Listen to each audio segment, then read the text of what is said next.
Leitura do ensinamento. Elos espirituais. Primeira parte. Publicado em 5 de setembro de 1948. Até agora, a expressão elos espirituais tem sido pouco utilizada, talvez por ainda não se conhecer a sua importância e também pelo fato de eles serem invisíveis e mais rarefeitos que o ar. Entretanto, não se deve menosprezar a influência que eles exercem tanto nas coisas como no ser humano. Os elos espirituais são a causa da felicidade e da infelicidade humana. Em sentido amplo, influenciam até mesmo a história.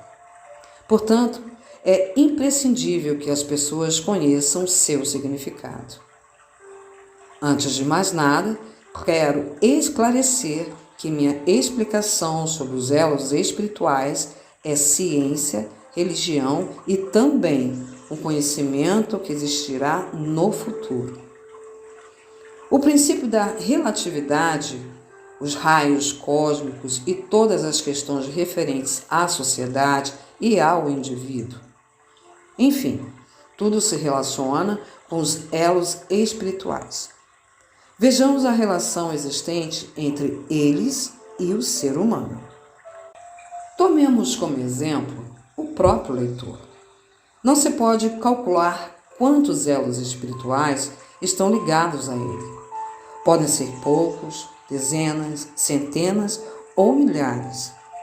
Há elos espirituais grossos e finos, compridos e curtos, corretos e incorretos, que constantemente exercem alguma influência e provocam mudanças no ser humano.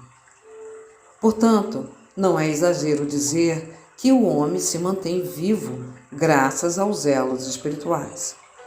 Entre estes, o mais grosso é o que existe entre um casal.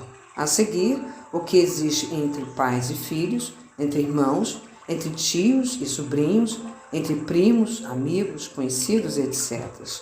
Tornam-se nessa ordem cada vez mais finos. Creio que as expressões laços de afinidade e vínculos de afinidade, usados desde a antiguidade, referem-se aos elos espirituais.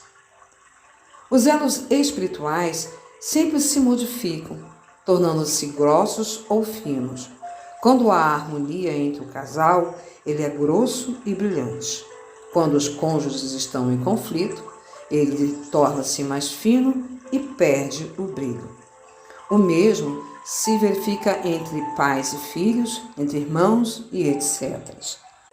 Da mesma forma, novos elos podem se formar quando se fazem novos amigos e principalmente quando se começa um namoro.